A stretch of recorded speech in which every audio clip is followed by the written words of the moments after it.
Hi, my name is Stephen Nolan, and I'm the Managing Director of the UN-convened Financial Centres for Sustainability, and I'm honoured to be chairing this year's Climate Finance Week Ireland. Today is our second day of the programme, and it's focused on ESG. Specifically, today is Ireland's fourth annual ESG Day. Proudly sponsored by Irish Life Investment Managers and Skillnet Ireland.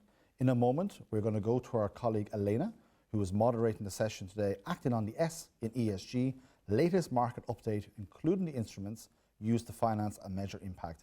Elena, over to you. Yes, thank you so much for that introduction, and welcome everyone to this session titled Acting on the S of ESG. As mentioned, I'm Elena Espinosa, and I'm a senior specialist in social issues at the Principles for Responsible Investment. I'm joined today by an excellent group of panelists. So with me, I have Claire Connelan, who's a partner in White & Case, Beth Burks, Associate Director at S&P, and Kashyap Swami, Vice President ESG at Tues12 Investment Management. But before we get started, I would like to give you some context for this session and start with a few words on what are S issues and why are they material. So first of all, if you were wondering, yes, S issues are material. I mean, there is an S in ESG for a reason. So over the last decade, we've seen that investors' understanding on both environmental and governance indicators and their materiality has improved. And investors have moved to integrate those indicators into risk analysis and screening. However, when it comes to social performance considerations, these often are dismissed as either immaterial or lesser priority because of the perception that they present lower risk to revenue streams or are less likely to be subject to regulatory action or punitive measures. But this perspective is wrong and it needs to be challenged. Social issues can and do create key risks, and they are salient and will be increasingly relevant in the future. So in that vein, sometimes the separation of E, S, and G can be unhelpful. Most sustainability issues are multifaceted. So think, for example, about the just transition, which is about the security and livelihoods of workers and communities during a rapid economic transformation associated with climate change, or the physical risk to people associated with increasingly extreme weather patterns. Or take a couple of traditional governance issues, so the G of ESG, like the social implications of companies not paying fair taxes or engaging in acts of bribery and corruption. So the prevailing investor application of materiality is much too narrow at the moment, stemming from his historical roots in the legal concept, and it gives rise to short-term and static views of financial materiality. However, this disregards the much improved understanding of risk we have today, arising from secular trends such as climate change, technological advance, and challenges in demography, which change the operational backdrop from companies. So these risks are fluid, and as they change in nature and intensity over time, they also create pressures for regulatory change, making ESG criteria, including the social dimension, crucial for risk management. So we will be looking at these issues today and how are they material and how can we measure them as well. But on the note of the regulatory change, Claire, if I may start with you. So we see that a lot is changing at the regulatory level and that this will and is having an impact on materiality and risk. So would you walk us through it, please? Hi, Elena. Thanks very much for the invitation to join you. I think that there's three main themes in the changes and regulation. The first is the shift from soft law to hard law.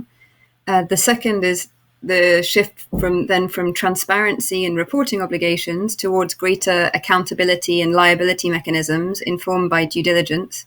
And the third theme is the accelerating pace of change. So the field started out with a lot of voluntary initiatives, but there's a general consensus now from academic research, NGO reports, and various studies that the voluntary approach is not enough. So more countries and stock exchanges are introducing mandatory disclosure laws focused on social elements. As part of our contribution to the Amplifying the S Factor report, in which many organizations participated and led by the Thomson Reuters Foundation, we carried out a pro bono review of ESG disclosure requirements for companies with a focus on social disclosure, on laws, regulations, government action, and stock exchange regulation in 45 different countries across the Americas, EMEA, and Asia, as at February this year, 2021. If we can maybe pull up the slide just to show you some of the figures. of the 234 laws and regulations we surveyed, 48% were passed in the last 5 years, and 23% were passed in the last 2 years, which I think really shows this accelerating pace of change towards increased transparency and reporting. And of the 48 jurisdictions we surveyed, 71% had some form of mandatory reporting. All 7 major financial centres now have some focus on social reporting that's been introduced in the last 5 years. And there's been an increasing trend towards action by stock exchanges. So although there were fewer stock exchange regulations overall, actions in the last 2 years showed higher stock exchange action than government action. We've looked at the slide now, but the research was completed in February, but it's already out of date. Since February, there's been a number of new requirements introducing mandatory reporting requirements focused again on social issues for companies. So in Germany, in June this year, the German parliament passed a new law on corporate due diligence in supply chains. And that act imposes for the first time a binding obligation on large companies to establish, implement, and update due diligence procedures to improve compliance with specified core human rights and, to a limited extent, environmental protection in supply chain. Those supply chains may be, of course, outside Germany, and they'll be enforced by a government agency that will have the power to impose fines. And in March this year, after our research had been completed, the European Parliament made a proposal for a directive that's proceeding on an ambitious timetable for mandatory human rights, environmental, and governance due diligence for businesses operating within the EU. If it's passed in its current form as a directive, it would then be implemented at member state level within 2 years of coming into force. And in addition to the mandatory due diligence obligations, the proposal suggests there'll be a fine for inadequate due diligence and risk management, which could be at levels of GDPR or antitrust fines. In other words, a percentage of global turnover. So those 3 themes, I think, are really borne out by the statistics. The shift towards hard law, a shift from transparency and reporting towards accountability and liability through due diligence, and then that pace of change, which proceeds apace. Yes, thank you so much for that introduction. I mean, it's incredible to hear that. I mean, the research was in February and it's already out of date. So definitely we're not going to see less, if anything more, of regulation and mandatory regulation as well. Kasia, then for you, I mean, we've seen the regulatory environment, we see this is increasing, but from your perspective as an investor, can you explain why you see the S or social issues as material, and how can others can start considering S issues? Thank you, Elena. I think as an investor, we very much see social or S issues as very central to the whole concept of ESG in enhancing returns and eliminating tail risks, which is part of our fiduciary duty to our investors. So we think in shipping, one of the main issues that's come up in the past year has been delays to crew rotations, which has been a very major issue that has been on world headlines, world media headlines. That has brought a lot of focus to our industry, to the shipping and shipping investment industry on social issues. But even outside of this, I think the whole concept of focusing on S issues, on material issues, in order to enhance returns and reduce tail risk is central to the concept of ESG. So some of the things that we've been doing really involve taking steps beyond what are the minimum regulatory requirements, which in our case are set by the International Labour Organization's Maritime Labour Convention. We've taken a number of steps to really enhance crew welfare. We've taken these steps above the regulatory requirements, and we very much view the measurement and reporting on these measures as a core management tool. I mean, whether they are reported externally to stakeholders and reported publicly is almost secondary, in the sense that we very much view these issues as a core part of our management strategy. So we collect data on these issues. We've reached out to external agencies to help benchmark ourselves where we stand on these non-financial metrics, which are, regardless, very central to the whole concept of investment management. Um, so yeah, I think I would just conclude by saying that I think the S issues we very much consider are material because they have a bearing on investment returns. They have a bearing on risk management, as you rightly said in your introduction, and it is part of our duty, fiduciary duty, to focus on these issues in order to deliver the returns to our investors. Thank you. Yes, thank you for that. That's a great outline of why S issues are material. So I just want to go to Beth and then just go to the maybe the question that many of the audience is interested on, and it's like clearly the S information is generally less science-based and quantitative than E information. So does that suggest that we can expect as much information or high quality information when it comes to S issues? Sure. So, hi everyone, and thank you for inviting me. I work at SP Ratings, so we're known for our credit ratings, but 2 years ago we launched ESG evaluations, which is an opinion that takes a stakeholder-based materiality lens on ESG factors and scores companies on how well they're performing on E, S, and G.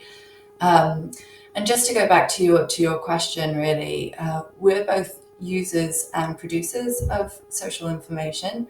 We use company reported data to inform our analyses, both in the credit rating, but also in our ESG evaluation. And we were also producers of S information for investors through our scores and our opinions. Last year, we launched a transparency exercise on ESG within the credit rating, where we now track and flag specifically when an ES or G factor has driven a rating action or decision. And last year, about 16% of our credit rating actions on corporates and financial institutions were driven by ESG factors, most notably S, because of the pandemic.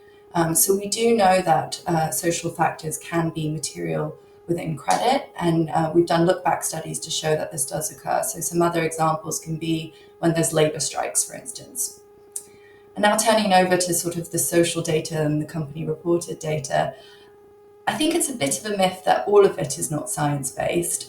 There's still quite strong reporting of health and safety data.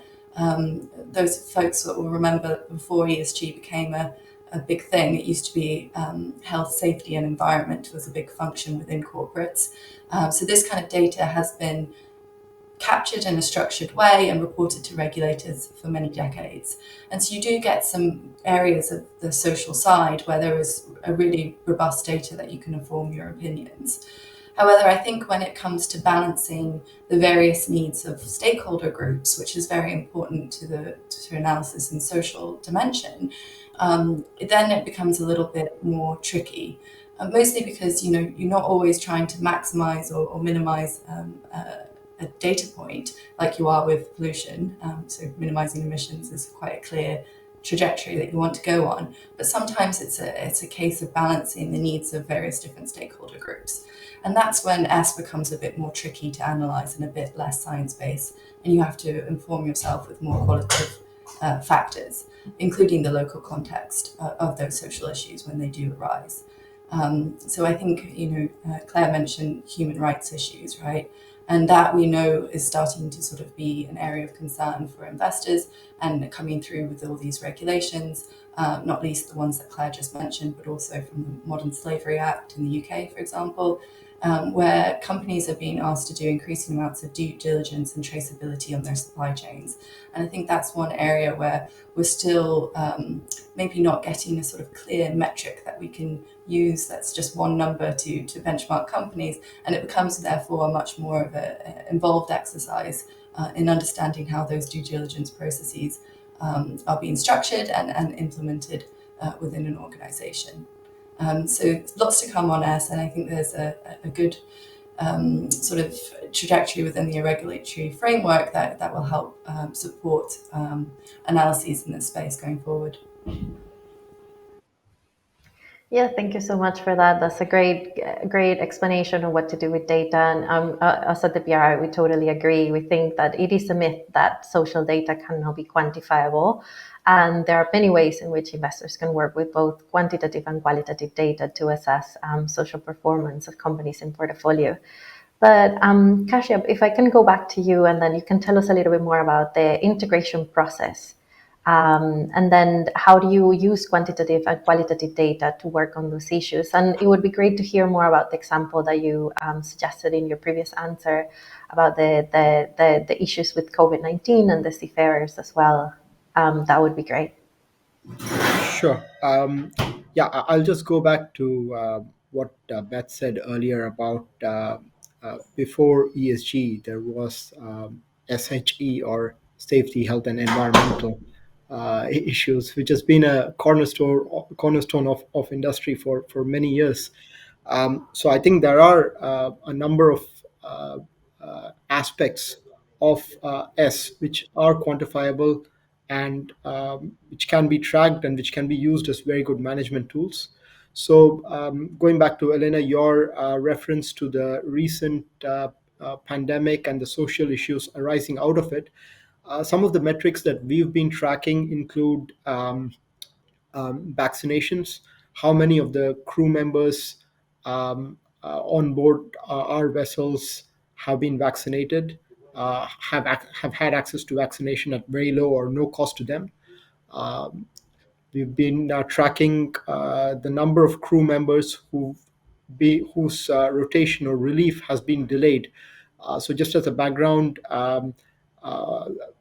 on ocean-going vessels, there is a mandatory maximum period that crew members can work on a ship continuously at sea.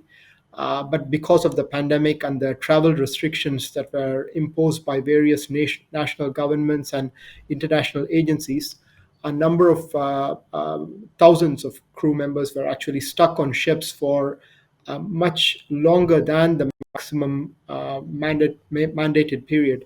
So we started tracking very closely the how long these crew members were overdue, how we could be focused on the crew members who were most overdue, and how we could uh, get them off board and get relief organized for them in the shortest and most in the shortest time possible. Um, so this we viewed very much as a management tool primarily, in order to help manage our portfolio, help the people, help the crew members, and in effect avoid tail risks that might arise from it in terms of operational issues, strikes, and so on, which were really the byproduct or the end product that came out of it, to the benefit of our investors. Um, so that was very much the quantitative side of things that we did. We also set up a mental health hotline. We partnered with a mental health consulting firm to provide a free hotline, webinars, internet access. We managed to have regular surveys of crew, verbal mostly, because they were high frequency, but once a quarter they were also written surveys where crew were delayed. We had discussions on whether they were happy with it, on the basis that they would continue to get paid, and potentially get paid a bonus for the regrettable delay. and really worked on a one-on-one basis, but the uh, to facilitate or resolve the whole issue.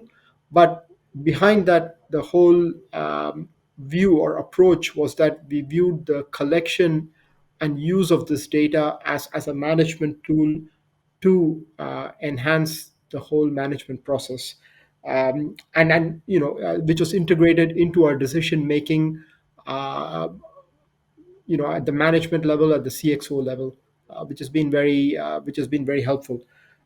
So I think as part of this effort, we also signed up to industry initiatives, notably one called the Neptune Declaration, where we got a sense of where we stood compared to industry peers. So at times when our own results or situation, if it looked daunting, we could sense that how widespread and how bad the issue was in the industry. And we were actually very pleasantly surprised that our proactive approach yielded some good results. We have been generally above the industry average, as published by the Neptune Declaration, which was a coalition of the top 10 or 15 industry players in the area. So yeah, I mean, I think hopefully that gave you a flavor of how our approach to integration and some of the things we did. Would be happy to follow up on this more. Thank you. Yeah, thank you. And if I can actually ask you a follow-up question, because it's quite interesting that you've been having a very one-to-one relationship with the different staff and employees and collecting data directly as well. Has it been difficult to implement, or is it actually been easier to gather that data, or any experience that you had in gathering that particular type of data? Because obviously it's delicate, obviously, to have that one-to-one data as well. Yeah. No, thanks, Elena. I think gathering the data was from our own portfolio was relatively straightforward. We had that organized within a month. Getting benchmark data or industry data to compare ourselves took longer. It took more than 6 to 8 months before the industry players managed to cooperate and set up a data sharing forum, which would kind of anonymous data sharing forum through which we could get a sense of the issue in the industry, and how bad it was, or how things were progressing really.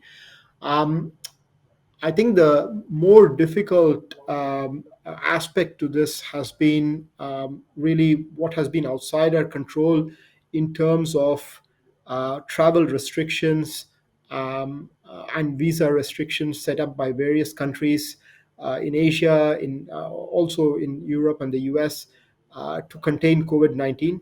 And part of the Neptune Declaration, the industry initiative is signed up to.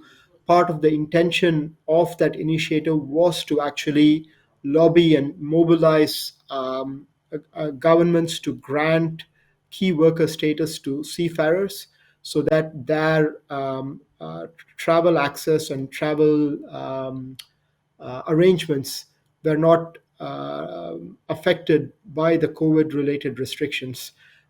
So that, of course, has had a bit more mixed effects, because governments have had to really um, um, do what they think was best in order to contain the pandemic, and to actually use the data to arrange relief steps, to actually arrange vaccinations.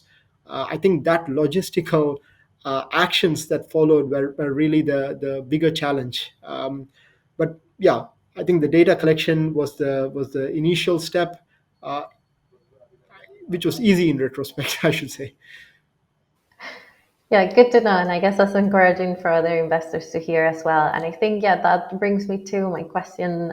This question will be for Beth, and it's a little bit to To understand from your perspective that obviously when information is by a company basis, obviously comparison might be a little bit difficult as social issues changes. So I would like to ask you then, how do you deal with that comparability or benchmark of different companies and industries when it comes to social issues? Sure. So I think there's really two parts to it, really. There's sort of proxies or data points that you can look at that give you a sense of how well a company is doing at managing its various stakeholder groups. So a really good example of that on the social side is employee engagement surveys and the responsiveness to those, which can tell you an indication if those are starting to peter off that there may be some sort of internal dynamic that's going on.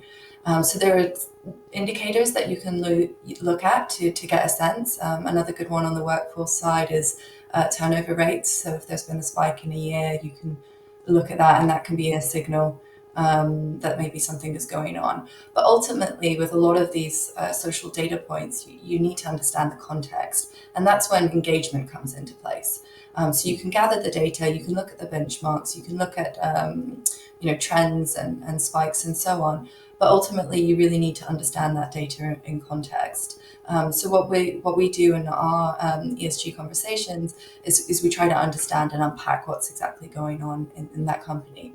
And in some instances, you may find that there's just a high year of retirements, for example, and that's why the turnover rate has spiked, and therefore it's nothing really to worry about. But in other instances, there may be something going on in terms of if there's high instance of involuntary turnover. So you want to kind of unpack the data in its context. And the way to do that is to interact with the companies themselves and get a good dialogue going. So that's really, I guess, what we're doing at S&P Ratings for our ESG evaluation, is trying to put everything in context.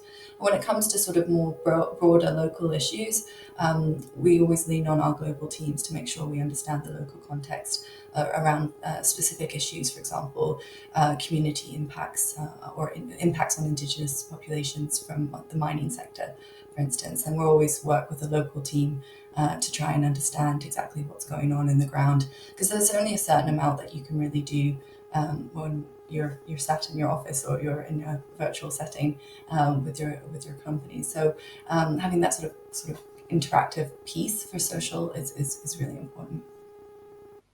Yeah. Thank you so much. And then Claire, I wanted to ask you, given that point as well about local implications and obviously companies providing information, and information will be sometimes it's difficult to be comparable, although we can compare to a certain extent. But I just wanted to get from your perspective, will legislation, and as we see an increasing number of legislation, I mean, are these legislations converging in metrics as well? Like, what are the opportunities for companies and investors when it comes to data and legislation?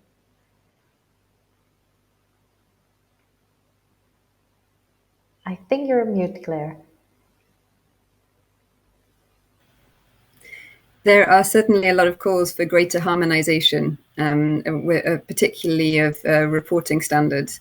I think it's a lot of it is around the cultural mindset. It's not about ensuring minimum legal compliance, but the move beyond compliance. So not just making sure that your company is not actively doing bad, but a proactive risk management. I mean, K-Ship had some really interesting examples in the shipping sector, going beyond what may be required as a legal minimum, and thinking about proactive risk management. And wherever there are risks, there are also opportunities. So a number of companies are seeking out what the best common denominator is across the different jurisdictions. And wherever there are transparency reporting requirements, in order to report, you need the data, and to get that data to carry out the internal assessments and the due diligence, that how extensive that due diligence is may depend on the regulation.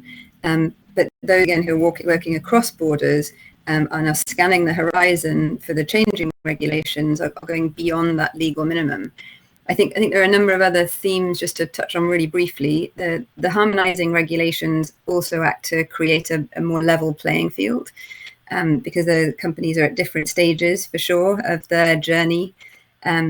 the proactive risk management can have a number of other benefits outside of the immediate sort of social impact. There's a quite close connection between bribery and corruption management and the procedures that are in place.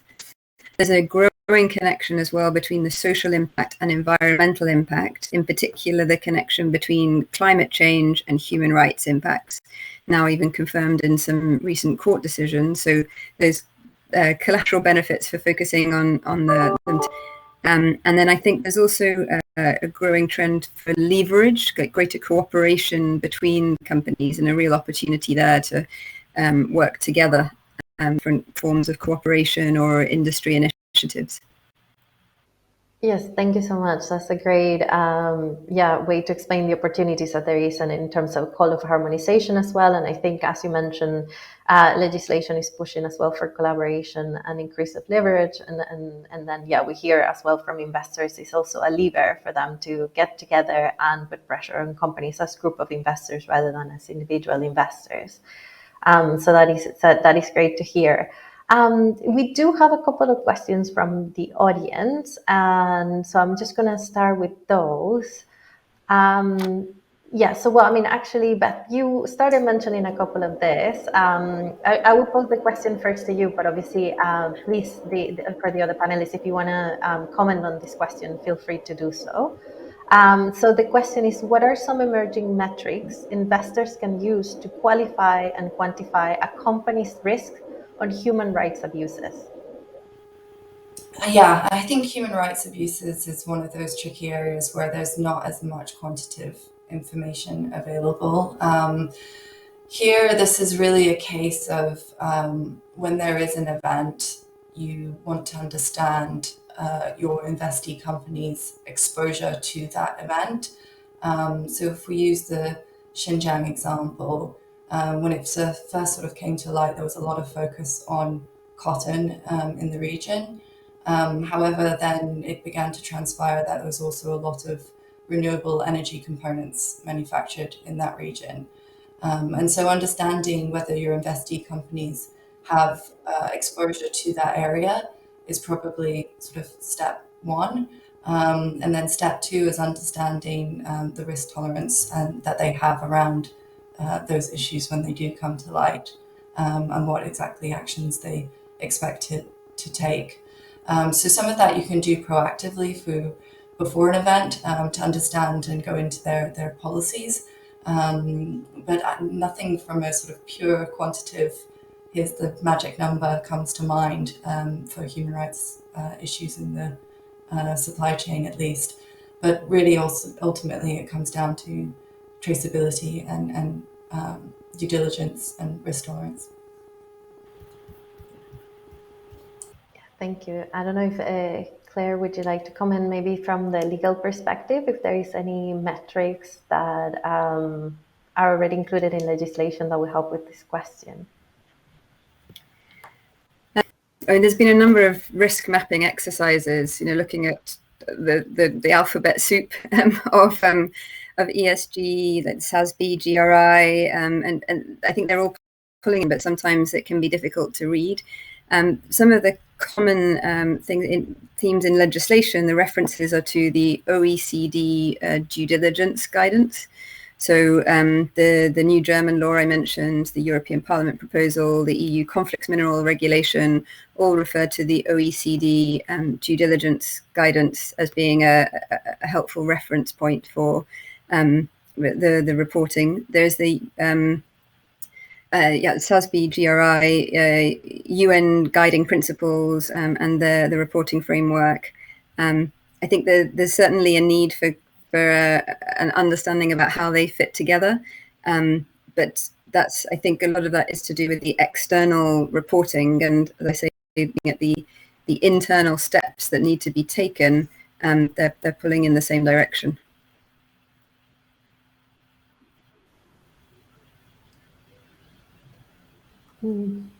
Kashyap, anything to add to that particular question? Anything from your perspective in terms of how you're following human rights risks and abuses? No, I mean, say, Elena, I think I'm fortunate to work in an industry that's very global and international. I think part of the listening to the other Beth and Claire, I think one thing that's come up is clearly the national component of regulations, as well as different standards for S issues across different countries, regions, and so on, cultural issues, and so on. I'm fortunate to be working in the shipping industry, which is very international and global. It is regulated by the International Labor Organization, Maritime Labor Convention, and like I mentioned before, we've tried to view that as a minimum requirement, and really focused on welfare and crew welfare and issues much on top of that. But I did get a sense of the complexity, from issues in Xinjiang, China, to different countries in South America and Latin America, and it can be a very complex issue. But I'm fortunate to say that I don't have to. I have not dealt with that level of complexity so far. Thank you so much for that. But yeah, and then I guess another question from the audience, and I think again we touched on this a little bit already, but the question is, in managing social risks in an investment, should investors' due diligence focus on a corporate's compliance with relevant national law on social issues, so for example, labor laws, community consultation, or should the investor apply other higher standards, for example, the UN Guiding Principles on Business and Human Rights or IFC performance standards? So I guess, yeah, what do you think in terms of the differences in legal frameworks, and then which one should investors look into? I will leave it to any of you to take that question.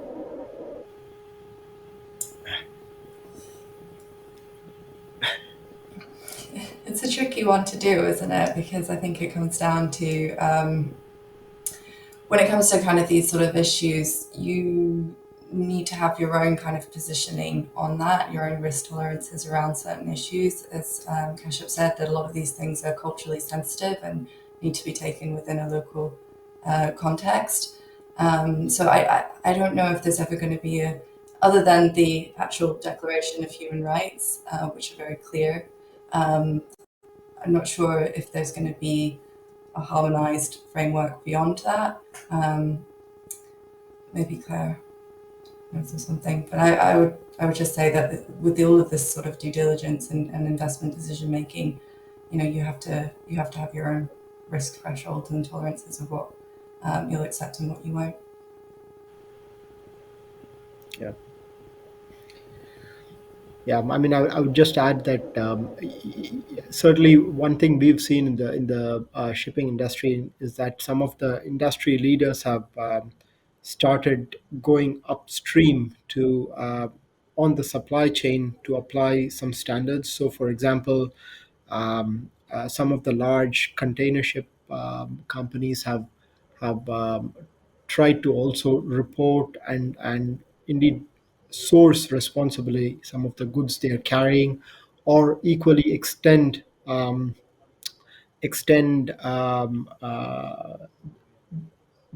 S component to working conditions when ships are recycled. So at the end of the life, the ships are typically sent to a recycling yard in which they're broken down. And historically, this industry has been quite notorious for safety and social issues, really. But over the last 10 years, we've seen a really a very strong focus and strong improvement in the standards at recycling yards, primarily driven by the industry. Uh, and this is despite the fact that this increasing push for safety and better working condition actually comes at a cost. But certainly, I think there is growing recognition that um, as the world, in a flat world, in a global world, the reputational issues arising out of not proactively addressing social issues can actually be far greater. So without having a kind of standard for everybody, I think uh, based on the work done by the PRI, by the UN and various organizations, there is growing awareness which really incentivizes industry to adhere to the highest standards that they can. And of course, it's up to investors to also keep lifting those standards. Thereby creating a virtuous cycle, I guess. And if I may add, maybe on the data side, there is some promising developments through the use of satellite data and tracking systems. That springs to mind, particularly for the fishing sector, which is coming to light out of academia usually, where investors are able to kind of track the movements of ships to see if there is a high risk. Not to say that there is an incident, but if there's a higher risk of potential use of forced labor on ships. So there are some areas where you're starting to see technology come in to produce data that you may need to track non-enforcement of human rights in various different sectors, but it's still quite nascent, and I think a lot of that stuff is being passed through to the enforcers, to the regions and jurisdictions in which they have a remit. Yes. I mean, when you take a step back, I mean, risk management is partly about legal compliance, but it's also about managing other kinds of risk, reputational risk being one of them. There's a growing litigation risk as there are new and innovative and novel legal theories for corporate accountability. So managing those risks through some of the industry standards and the opportunities that we talked about through cooperation and leverage can also help manage risks other than the minimum legal compliance. Yeah, definitely. I mean, and in terms of how do you incentivize then companies to provide more information on social? Like, how can investors then incentivize companies to provide this information? And thinking that companies might be also a little bit worried about the amount of information that is asked of them, or whether they might not have a concrete answer for some of the questions that investors might be asking. And Beth, I think you did talk about this a little bit on your initial remarks in terms of the lack of traceability that there is sometimes in supply chains, that obviously that could be an issue. So any advice on how companies can be incentivized to provide this data? Well, I think that what companies are really doing is getting together in industry groups to tackle some of these issues. So you see that very clearly in terms of the living wage issue, right? That's one social issue that, at least in the consumer goods sector, they're trying to tackle collaboratively, because that will involve pushing through, involves a multi-stakeholder approach, really. So you're going to have to get local governments involved, you have to get enforcement involved, you have to get your supply chain involved, and there's some low-hanging fruits that you can achieve as a single entity, but ultimately the broader goal has to be achieved in collaboration. So I think we see all those sort of signs as being quite positive when there are former competitors collaborating to address a particular social issue within their sector. So that's really one of the key areas that we look at. I mean, there's a tension between transparency and liability, and a number of companies certainly feel that the more transparent they are, the greater exposure, and putting your head above the parapet and explaining can lead to that exposure. And I think the first step is to understand what your data is internally, and then work out how much you want to share, and make sure that whatever you are sharing is not only aspirational, but is verified through your own internal risk assessments and due diligence processes. And that can take time. And I think the direction of terms of regulation and legislation is through to greater transparency for sure, and then also towards greater liability from that transparency. So preparing for that in the longer term is certainly advisable, and to make sure you're avoiding any data that hasn't been properly verified. And that tension, I think, will always exist, but better to take the steps internally to prevent and mitigate the risks before they may be through other routes. And I'm also seeing, I think, a growing number of investors looking at external benchmarks, which look at the data as well as to inform the decisions, and that those benchmarks can look at only that data that is publicly reported. And the corporate human rights benchmark, for example, only looks at publicly reported data, not any internal information. So that can that decision to publish the information that has been gathered through the internal due diligence processes can also inform rankings. Yeah, I think that's, if I may just add to that, I think that's it's a good point in terms that once it's very clear that some of these social issues, if they're not adequately measured and addressed, they could actually lead to larger reputational, legal issues down the road. At least in our industry, we see that there is a very strong sort of self-regulatory streak, partly based on competition, but also recognition of these issues, which is leading to increasing transparency, increasing levels of reporting across the entire industry, and I imagine it is somewhat the same across different sectors. Although one could always argue that on specific issues, to really that I can see entirely the idea that some of this data could be seen as very sensitive, but to the extent that the players are using the data to measure and improve their internal operations, improve their performance. I think that is a very good place to start, and eventually that will lead to better reporting, better transparency, and better standards for all, I think.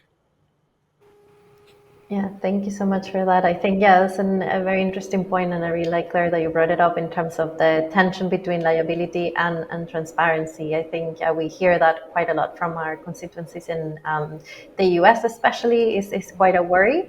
But yeah, we definitely agree that the trend it is towards more transparency rather than less, and it's always better to gather this information, and if not make it public, to keep it internally to understand the issues, the risks, and try to mitigate them.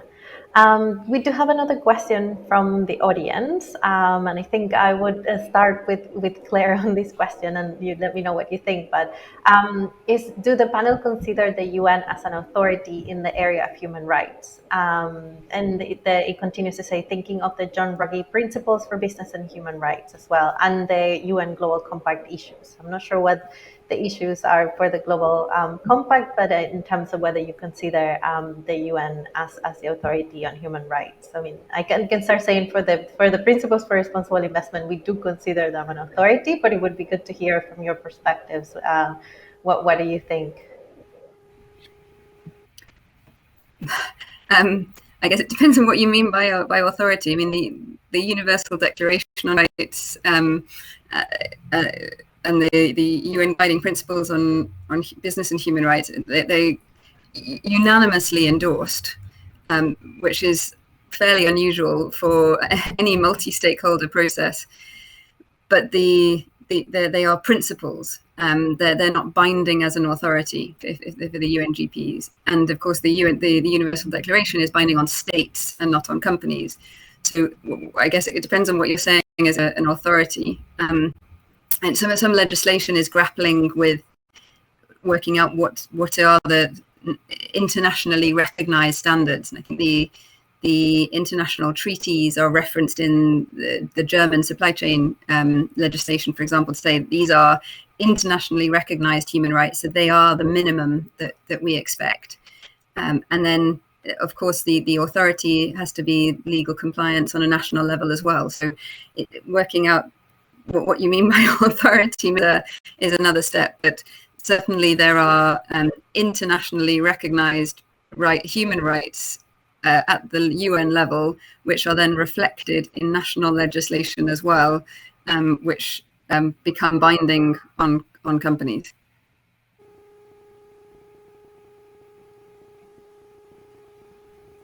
Any other members of the panel that would like to contribute to that? Have I lost you? I think Claire spoke well. Yes, definitely. I think you explained it very well, Claire, but much better than I could do so. Yeah, in the sense of, in the PRI, we're using it as our main framework for our work with investors, but obviously it's not binding, and we're hoping that then eventually this translates into national legislation as well, as we've seen that is happening in the EU. But obviously it is easier to say translating into national legislation than making it happen. It's a different thing altogether. And I think we're approaching at the end of the session, and I just wanted to close with one question for all of you. And he said, well, obviously, we've seen an increase of interest on social issues because of the pandemic and COVID-19. And then, I mean, do you think the S it would become the new E in the post-COVID world, or do you think it will be forgotten? And I think, Claire, if I start with you, and then I'll go to Beth, and then finish with Kasia. I don't see the focus on the social issues slowing down. I think COVID has been an accelerating factor, and I don't think it will revert or change after that.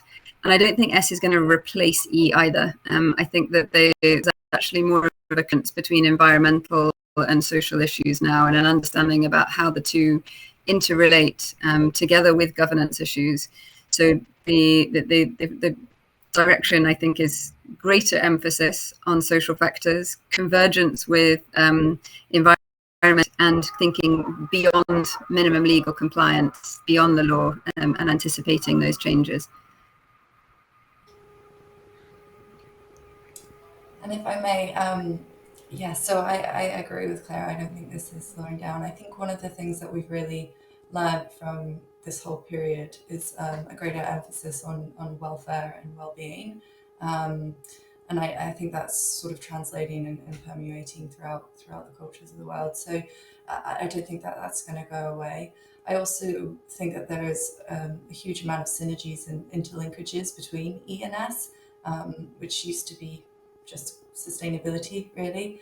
I started my career working on water issues, and water issues is really the ultimate sort of stakeholder management problem when there's too little water to go around for all. So there's environmental issues, and there's social issues, and there's interlinkages, and there's trade-offs. And so I think considering one over the other is not it's never clear cut. It's not going to be just one that goes forward. I think you have to look at all of the various different trade-offs within ES and G. So I agree. I don't think this is going away as a theme. I don't think it's ever been away, to be honest.